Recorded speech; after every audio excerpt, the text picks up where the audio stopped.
नमस्कार, मैं आर.डी. भारती और आप देख रहे हैं बिहारी सुल्तान।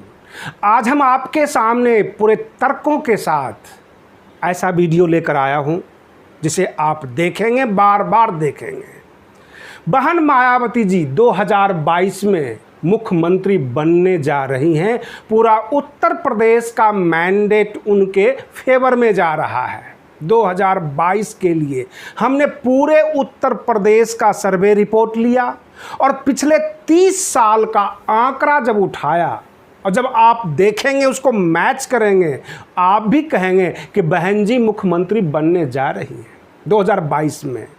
मैं सबसे पहले अपने तमाम दर्शकों से, अपने सब्सक्राइबर बिहारी सुल्तान परिवार से एक आग्रह कर रहा हूं, आपसे इंसाफ मांग रहा हूं। आज अगर आप हमें पसंद करते हैं, बहुजन समाज का न्यूज़ पसंद करते हैं, तो आप मेरे बिहारी सुल्तान चैनल पर जाएं, वीडियो सेक्शन में, और आज का सबसे पहला वीडियो सबसे ऊपर जो होता है उसको सर्च करके ज़रूर देखें, क्योंकि यूट्यूब हमारे वीडियो को रिकमेंड नहीं करता।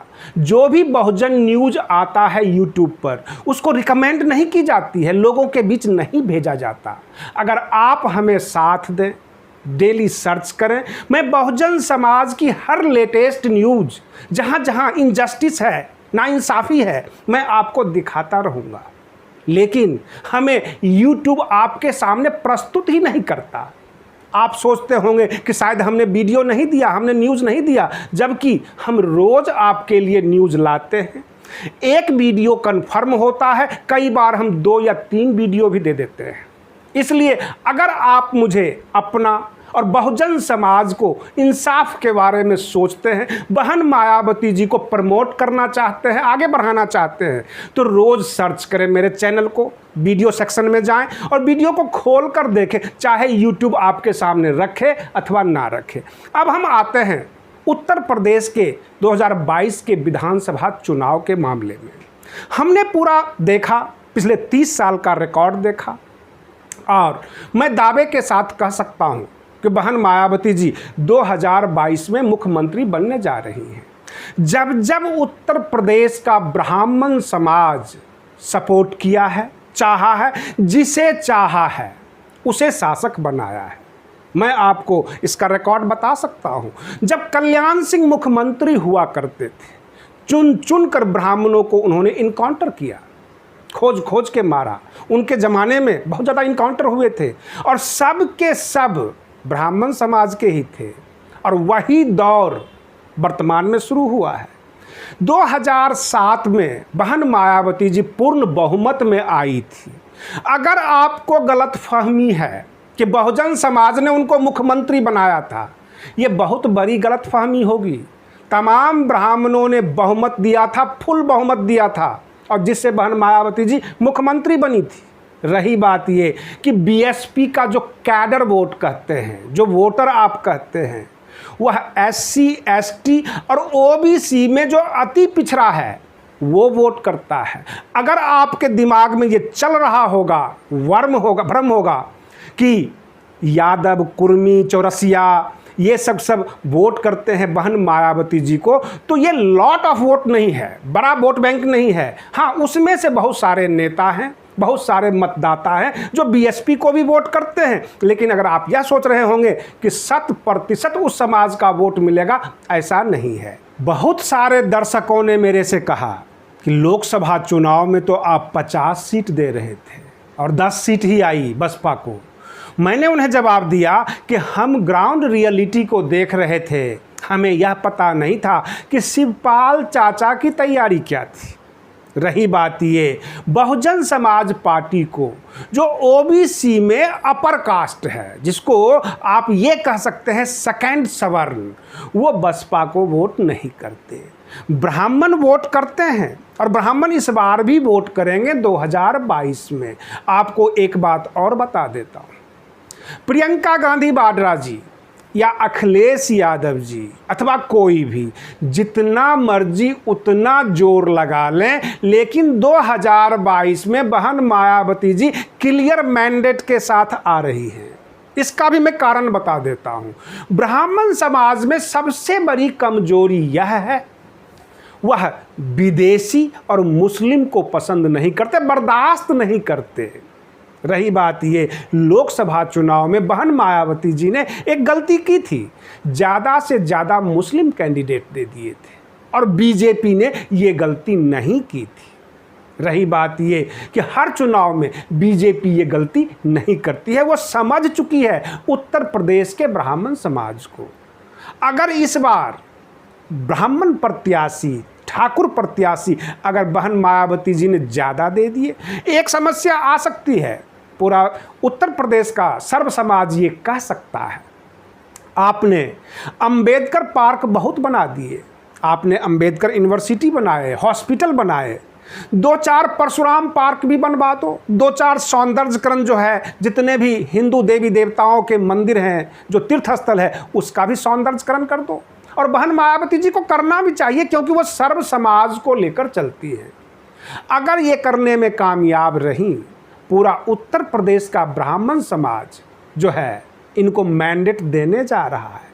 आप 50 साल 60 साल के इतिहास को मानते हैं, परंतु 2-2.5 हजार साल पुराने इतिहास को नहीं मानते। यही सबसे बड़ी कमजोरी है। आप देखा होगा आपने कि जब मौर्य वंश का शुरुआत हुआ था तो चाणक्य ब्राह्मण था और चंद्रगुप्त मौर्य ओबीसी से आता था, और ब्राह्मणों ने जो है उसको राजा बनाया, छत्रप बनाया, नंद वंश का उखाड़ फेंका। आज वही चीज़ हम देख रहे हैं उत्तर प्रदेश में। ब्राह्मण समाज अपनी सुरक्षा के लिए वो किसी को भी राजा बना सकते हैं, किसी के साथ भी खुलकर जा सकते हैं। आप ग्राउंड रियलिटी पता कर सकते हैं उत्तर प्रदेश में। जो ब्राह्मणों के घर के छत के ऊपर भाजपा के झंडे थे वो उखाड़े जा रहे हैं, जगह जगह विरोध के स्वर उठ रहे हैं, और इसका पूरा का पूरा फायदा बहन मायावती जी को मिलने जा रहा है। रही बात ये, अगर आप दुविधा में हैं, कन्फ्यूजन में हैं कि SC ST OBC मिलाकर सत्ता में आ जाएंगे, तो कभी भी आपको OBC का जो उच्च वर्ग है वो आपको साथ नहीं देगा। चाहे आप जितना मर्जी उतना नाक रगड़ लें, क्योंकि मोदी जी सबसे बड़े OBC हैं इस देश के, वो उनके साथ जाएगा। और भाजपा में OBC नेताओं की कमी नहीं है, इसलिए ये आपका जो मंत्र जाप है ये धरा का धरा रह जाएगा। और बहन मायावती जी इस चीज को समझ चुकी हैं कि अगर उत्तर प्रदेश का ब्राह्मण समाज का क्लियर मैंडेट अगर उन्हें मिल जाता है तो मुख्यमंत्री बनने से कोई नहीं रोकेगा। आपको बार बार ये दिमाग में आता है कि सतीश मिश्रा जी ब्राह्मण समाज के लिए हैं और इसलिए उनको वोट मिलता है, तो सतीश मिश्रा जी सुप्रीम कोर्ट के सीनियर एडवोकेट हैं। पार्टी की जो पॉलिसी है, जो मुकदमे होते हैं, जो लीगल मैटर्स होते हैं, सतीश मिश्रा जी वो हैंडल करते हैं। ब्राह्मण समाज में एक से बढ़कर एक प्रतिभाशाली, इफेक्टिव नेता बसपा में आने की तैयारी कर चुके हैं। बहुत जल्दी ही आपको पता लग जाएगा। गुप्त मीटिंग हुई और काम सौंपा गया, बहुत सारे लोगों को दे दिया गया। और जो बहन मायावती जी के विरोधी होंगी, जो लोग होंगे, वो ये कहेंगे कि बहन मायावती जी अब तो ब्राह्मणवादी हो चुकी है। ब्राह्मणवादी नहीं, बल्कि ब्राह्मण समाज का समर्थन चाहिए, और इसके लिए बहन मायावती जी को उनके फेवर में बोलना पड़ेगा। बहुत तरह के हमने देखे हैं, खंगाले हैं। जब कल्याण सिंह का दौर था तब भी ब्राह्मण समाज काफ़ी आतंकित था, और फिर अभी आतंकित हो रहा है। उत्तर प्रदेश की जनता का मूड बदल रहा है। अखिलेश यादव जी के कार्यकाल में आप ये भी कह सकते हैं कि अखिलेश यादव जी को भी तो ब्राह्मण समाज वोट दे सकता है। तो यह मत भूलिए कि जब अखिलेश यादव जी का शासनकाल था और मॉब लिंचिंग हुई थी, घटना गलत था, जो अखलाक का मामला था, परंतु अखिलेश यादव जी ने सारे खजाने खोल दिए थे। उसके लिए ब्राह्मण समाज के लिए कभी भी अखिलेश यादव जी ने कोई खजाना नहीं खोला, कोई दरियादिली नहीं दिखाई। लेकिन बहन मायावती जी सवर्ण आरक्षण, जिसको आप आर्थिक आधार पर आरक्षण कहते हैं, खुलकर सबसे पहले समर्थन दिया। और ब्राह्मण समाज इस बात को समझ रहा है, देख रहा है कि यह इंसाफ की देवी है। यह दलित ब्राह्मण करने नहीं आती, जब भी कुर्सी पर बैठती है इंसाफ करती है। जितने भी आप इनकाउंटर स्पेशलिस्ट देखते हैं उत्तर प्रदेश में, सब बहन मायावती जी का बनाया हुआ था। बहन मायावती जी जब मुख्यमंत्री पद पे होती हैं, सभी समाज की सुनती है, ब्राह्मण समाज सुरक्षित रहता है। अब देखना यह है कि उस समाज के जो इफेक्टिव लीडर्स हैं, उसको काबू करने में बहन मायावती जी कितने सक्षम होते हैं। बहुजन समाज में बहुत सारे नेता हैं। आपको मैं एग्जाम्पल के तौर पर दे देता हूं कि बहुत सारे नेता खड़े होंगे, वोट काटेंगे और उनका वही हाल होगा जो बिहार में बेगूसराय में डॉक्टर कन्हैया कुमार का हुआ था। अब वो नज़र नहीं आते हैं, बहुत बढ़ चढ़ कर बोलते थे, सीधे मोदी को मोदिया कहते थे और लंबी चौड़ी भाषण देते हैं, कहाँ छुप गए। और ब्राह्मण समाज यह अच्छी तरह जानता है कि जाको प्रभु दारुण दुख देही ताको मति पहले हर लेही, यानी वर्तमान सरकार जो ब्राह्मणों से बैर लिया है, इसका मतलब है कि उसका काउंट डाउन शुरू हो चुका है। अगर कोई भगवाधारी, कोई गेरुआधारी वेश बदल कर अगर आता है, ब्राह्मण समाज उसे समझ जाता है। रावण ने भी गेरुआ धारण करके ही सीता जी का हरण किया था। आपको बता देते हैं लेटेस्ट खबर, राम के खिलाफ स्टेटमेंट दिया नेपाल के प्रधानमंत्री जी केपी शर्मा ओली कि राम नेपाली थे। और आपको लेटेस्ट खबर बता देते हैं, हिंदू मुस्लिम सभी पक्ष ने इसका विरोध कर दिया जो भारतीय हैं। इसका मतलब ये है कि इस देश का आस्था किसी जाति और किसी धर्म से जुड़ा हुआ नहीं है। आपको इस बात को समझना होगा कि जब बाबा साहेब भीमराव अंबेडकर जी संविधान लिख रहे थे, सभी जाति सभी धर्म को उन्होंने रखा था पक्ष, सबको लिया था।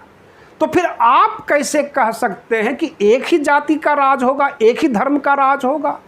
आप बार बार कहते हैं बहुजन समाज, क्या आप इकट्ठे हैं? क्या आपको समर्थन मिलता है? आप बिहार का चुनाव देख लीजिए, क्या तेजस्वी यादव बहुजन समाज के हैं और नीतीश कुमार बहुजन समाज के नहीं, रामविलास पासवान बहुजन समाज के नहीं?